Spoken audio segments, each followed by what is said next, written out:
Hello, this is Michael Hart, and you're listening to The Heart of America right here on the Heart of America Broadcasting Network.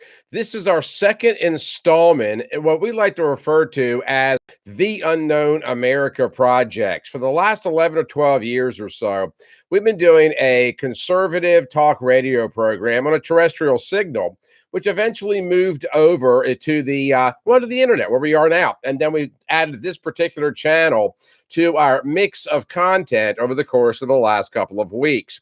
And what we want to do is explore the things, the history of the past, and break down the news of the day, because I'm a longtime adherent to the belief that if you don't understand what's going on in the world around you, that's because you have a lack of understanding of the history of this country. And although I sometimes refer back to the Revolutionary War or the Civil War, sometimes the history can just be yesterday. In this case, we might even have to touch on the year 2012 and the Obama administration. But with all the debate and discussion in the world going on today about the crisis at the border, the humanitarian efforts, the concentration camps, the internment of African Americans and Hispanics and Latinos and people from El Salvador, you name it, I figured it was about time that we revisited something that I've never done a video on, but that I've done multiple broadcasts on a terrestrial signal, and that is the Cloward-Piven strategy. Now, if you spend any amount of time on the internet like I do, you might have been introduced to Cloward-Piven already. The reality of it is a lot of people do know about it. A lot of people are aware about this act that was put in place back in the 1960s.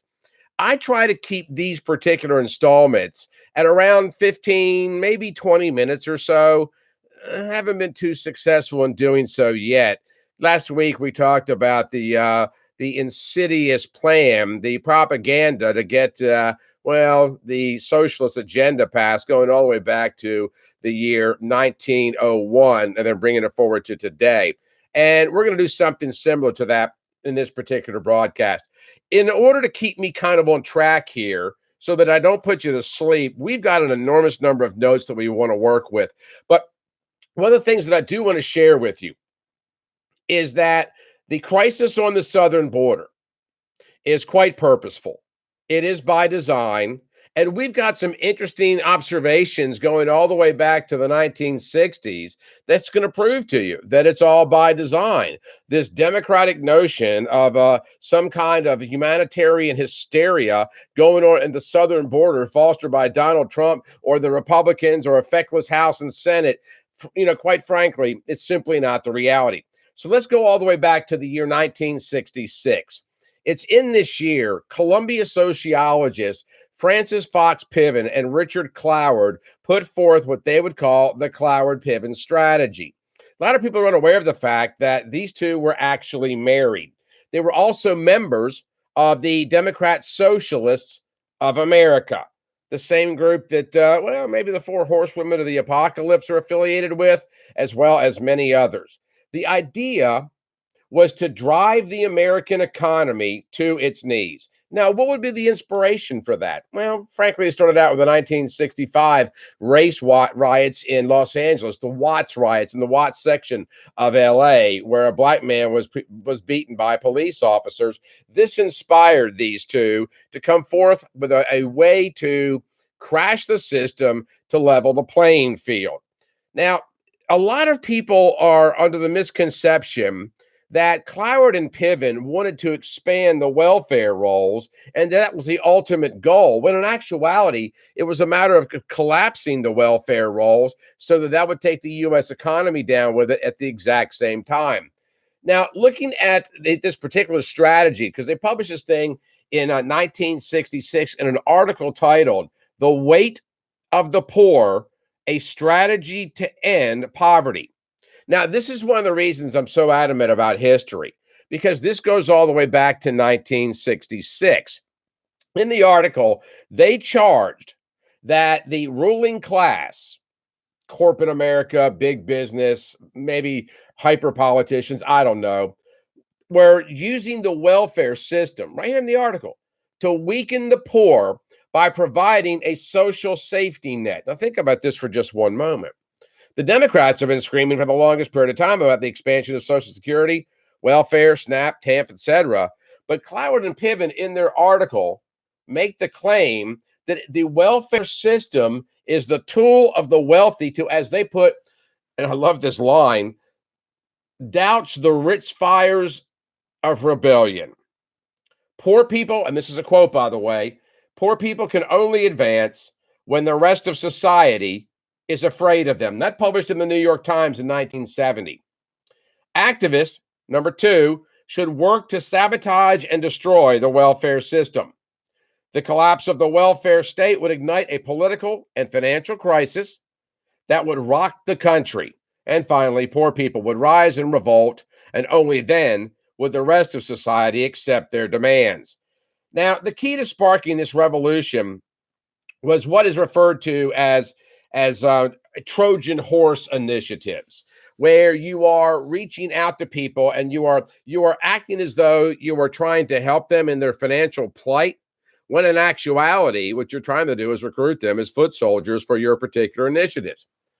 They were trying to replace the capitalist rule book with the socialist rule book.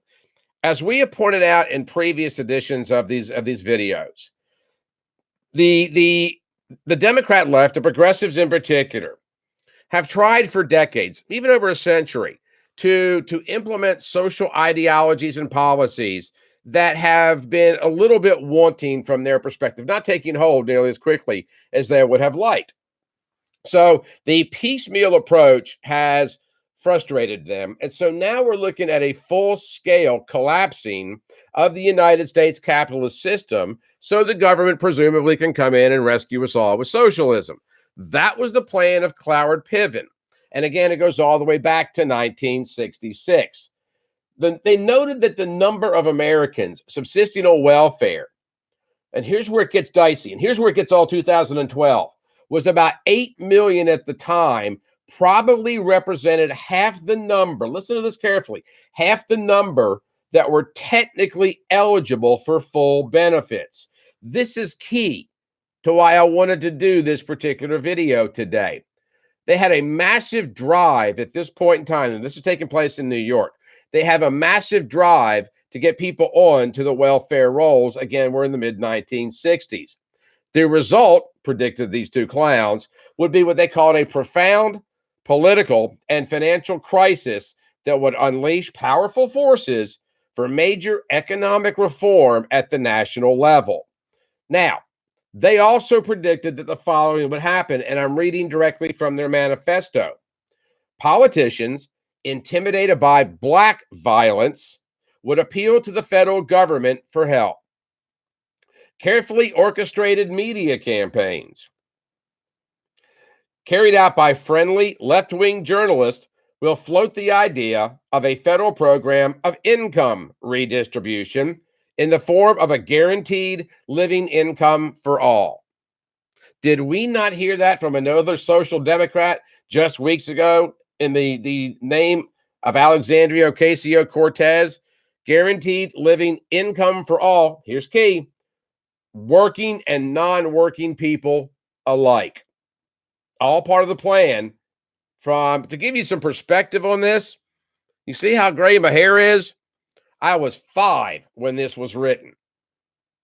So that ought to bring it kind of full circle for you.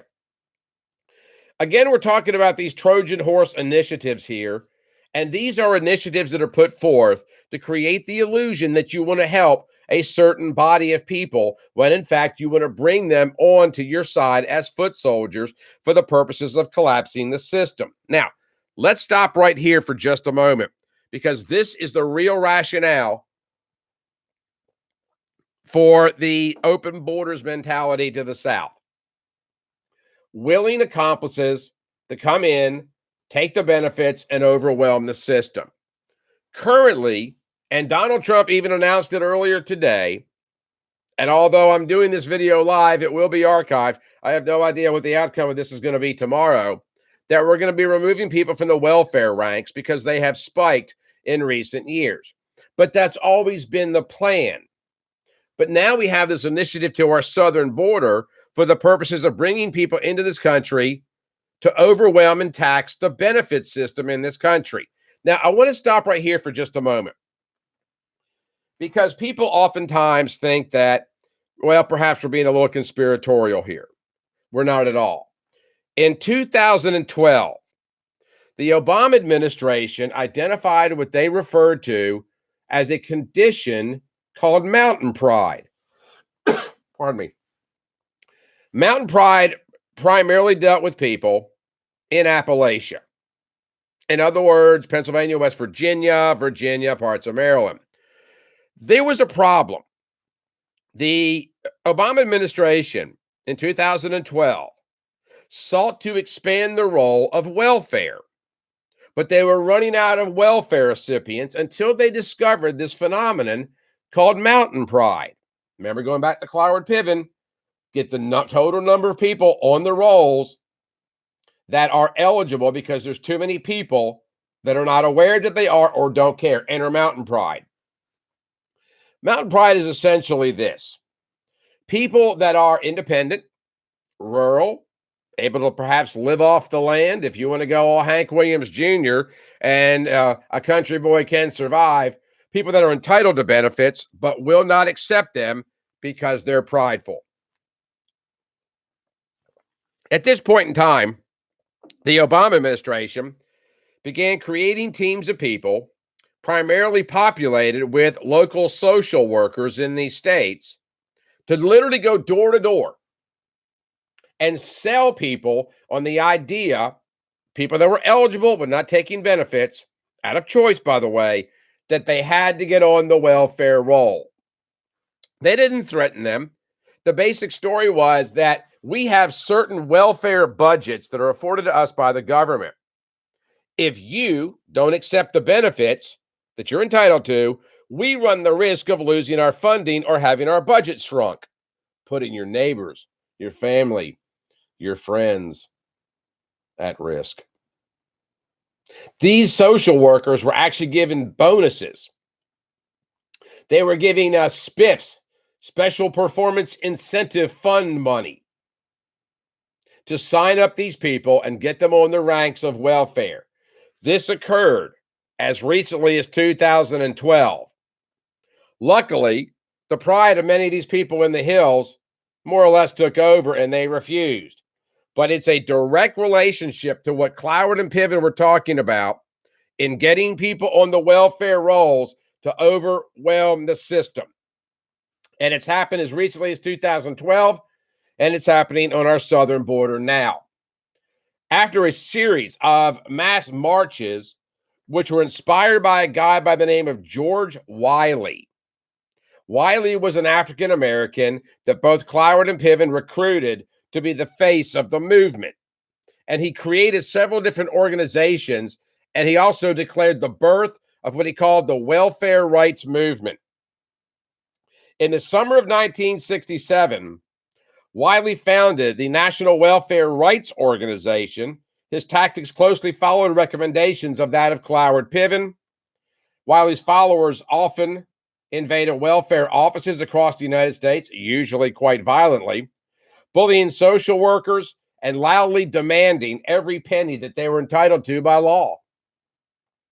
The New York Times in September of 1970 said that there was sit-ins in legislative chambers, including the United States committee hearing, mass demonstrations in the 60s, school boycotts, picket lines, truancy, mass truancy even, mounted police, tear gas, arrests, rock throwing, smashed glass doors, overturned desks. I'm reading from the police list here. Scattered papers and ripped out phones. These were all perpetrated by Wiley's sycophants as they were protesting and rioting for more people on the welfare rolls. The National Welfare Rights Organization, 1960s, pushed for a guaranteed living income. Now, at the time, it was about $5,500 per year.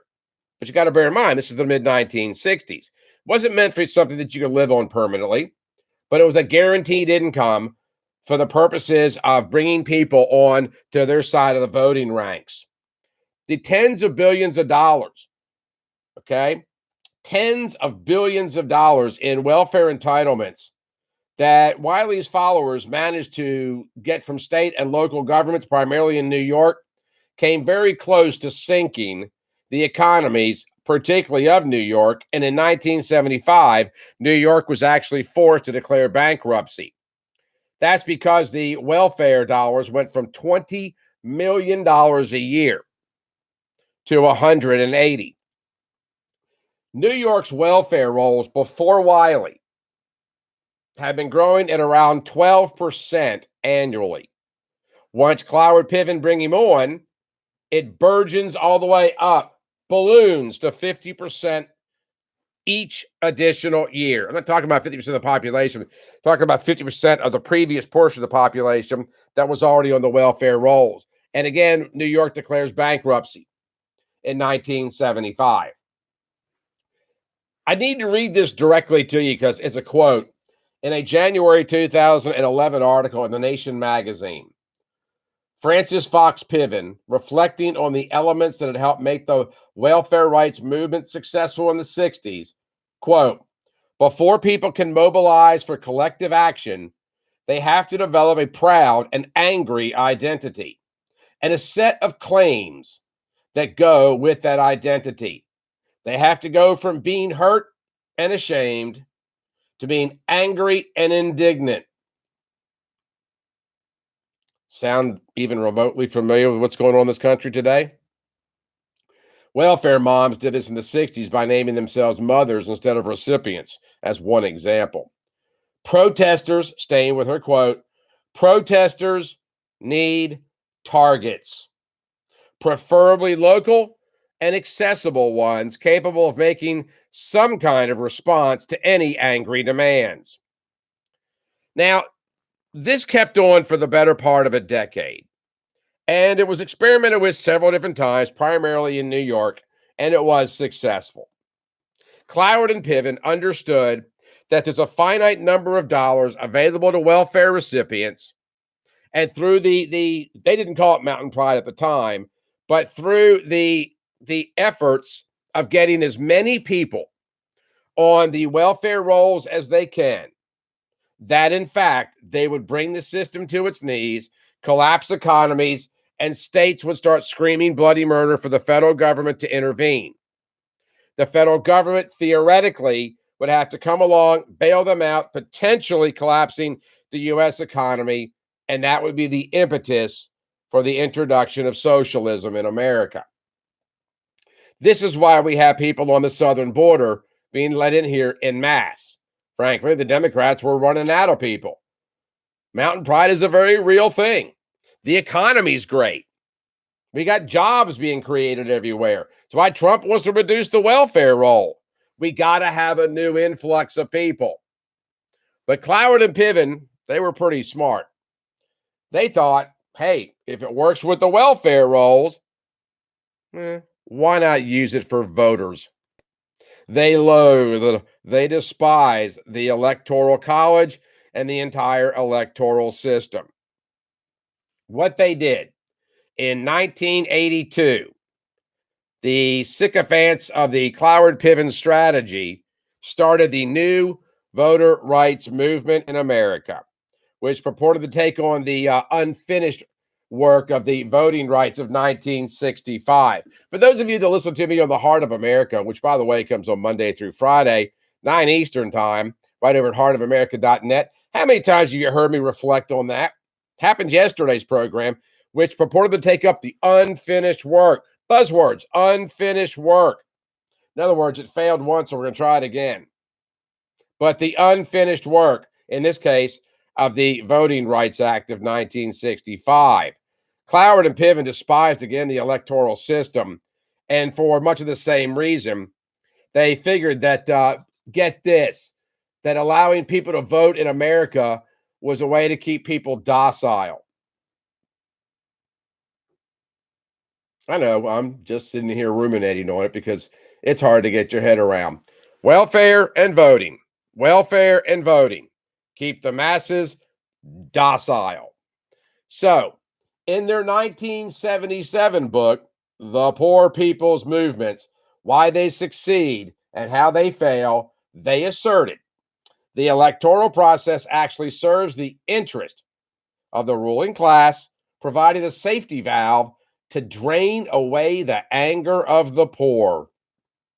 The authors also wrote as long as lower class groups abided by the norms governing the electoral system, they would have very little influence. Cloward and Piven actually selected very purposely the Democrat Party rather than Republicans because the Democrats had already professed to represent the lower classes. Many people believed they could get what they wanted by voting Democrat. Now, here's where we get a little bit dicey because 10 years earlier, they determined that the welfare state was acting as a safety valve for the establishment. We've already discussed that. The method of destruction they chose was from the teachings of Saul Alinsky. Now, we've all learned about Alinsky over the years, but make the enemy, from their book, make the enemy live up to their own book of rules. So they did, challenging the welfare system to pay every penny to every person theoretically entitled to it. This is important because that's the way you overwhelm the system. That was the agenda and the goal of Mountain Pride. It is the agenda and the goal of the folks coming across the southern border. How do we know this? Listen to what they wanted to accomplish. In a 1982 article titled, "A Movement Strategy to Transform the Democrat Party," published in the Social Policy magazine, Cloward-Piven sought to do the voting system what they had previously done to the welfare system by flooding the polls with millions of new voters. The key to the movement was what's called Project Vote and Human Serve. Now, they were both founded in 1982. All of the organizations, Acorn, by the way, Project Vote and Human Serve, set the work lobbying very energetically for the so-called motor voter law. For those of you with a little bit of snow on the roof, you might remember motor voter. This was actually signed by Bill Clinton in 1993. Guess who was in the Oval Office with him when he signed it? Ms. Piven and Mr. Cloward. This required opportunities for voters and registration for anyone that showed up at a government office to renew their driver's license. Sounds pretty good on the surface. Examiners, however, were asked, it was required, that they not ask people their, well, kind of census-inspired citizenship status. The motor voter bill did indeed cause the voting ranks to swell. Now, this is in 1993. With invalid registrations, signed the name of deceased, ineligible, or non-existent people, thus opening the door to unprecedented levels of voter fraud, voter disenfranchisement, claims that followed in subsequent elections during the 1990s and culminating in the 2000 presidential election recount. In 2010, Senator Chuck Schumer, amongst others, was preparing to unveil legislation calling for universal voter registration, whereby, and check this out, whereby any person's name that was on any federal roll at all, welfare recipients, food stamps, unemployment, licensed drivers, convicted felons, one more for the road, convicted felons, property owners, would automatically be registered to vote in U.S. elections. How many people coming across the southern border are on some kind of federal roll? Food stamps. Oh, wait a second. What's another one we can name? Oh, yeah, when they're given their piece of paper with their court date, they're now on a federal roll. This is the loophole that allows people to vote in this country. Not specifically the court papers, but the fact that once they are in the system, according to what was proposed by Schumer, and Barney Frank was another one, was once you're in the system, you are entitled to benefits. It's no longer a matter of just being legal or naturalized or born here. It's if you're in the system. The moment you cross the border, you're in the system. They want to be caught. That's why they're congregating at the southern border, to get into the system that allows them to vote, encouraged by the Democrats, that for all the folly, and interestingly enough, Cloward and Piven thought at one point in time that the Democrats and the Republicans may very well coalesce to take on the throngs of these voters and then therefore destroy both of the parties. Because you got to remember something, folks. And here's what I love about it. Liberals constantly lobby for positions and policy ideas that are counterintuitive to their own best interest. Why would Cloward and Piven not care about the Democrats? First off, they were anti-corporate. Secondly, they were anti-capitalist. Why do they care? Under a progressive social ideology, social government, the Democrat Party ceases to exist. Communism becomes the party. Socialism becomes the party. You got people running for office in 2020, campaigning on a platform to diminish the value of the party that they're running under.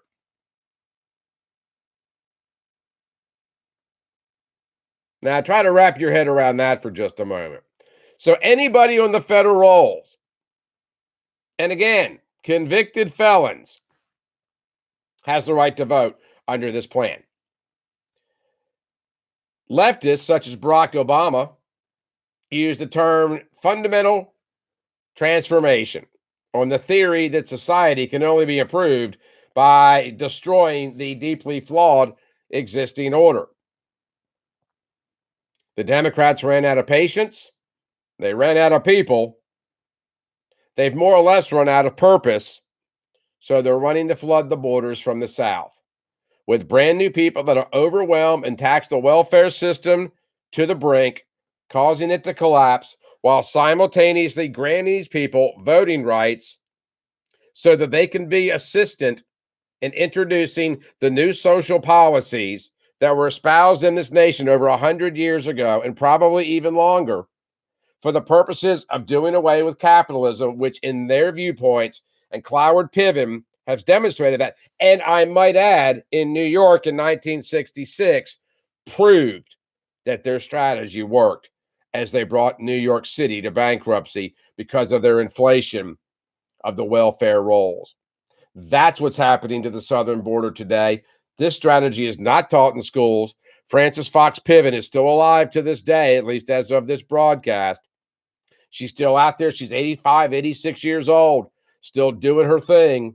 You don't have to take my word for any of this. It's in the New York Times, the Chicago Tribune. It's even in the dockets of the Supreme Court that has heard so many aspects of this. And in 1998, Rudy Giuliani even warned America of the impending flood of welfare recipients. And he mentioned Cloward-Piven by name, calling them out and asking people to be very concerned about their social policies, because they are absolutely mirroring those of Saul Alinsky, and they're funded by people like George Soros and the Open Societies Foundation. That's what's going on our southern border. Bank on it. That's what the plan has always been all along. And as long as I have breath and as long as I have a microphone, we'll do everything in our power to expose it. You've been listening to the Unknown America Project right here on the Heart of America YouTube channel. This is Michael Hart. We broadcast live right over at Heart, H-A-R-T, heartofamerica.net, Monday through Friday, 8 a.m. Central, 9 Eastern. We take your phone calls. Love to hear from you. Drop us an email. You can find all the information at heartofamerica.net. Please share this video. Please let people know what's going on in this country. It's been the long-time plan of the progressive Democrats to destroy the capitalist society in this country for the implementation of socialism, which ironically enough, as it gains in strength and momentum, would actually struggle with their party and strangle it right out of existence. But then again, you can't typically rationalize on an emotional debate, but that's the struggle that we have to face today. Thanks for tuning in. Tune in again to heartofamerica.net Monday through Friday, 8 a.m. Central Time and 9 Eastern, and we'll be back with you very, very soon.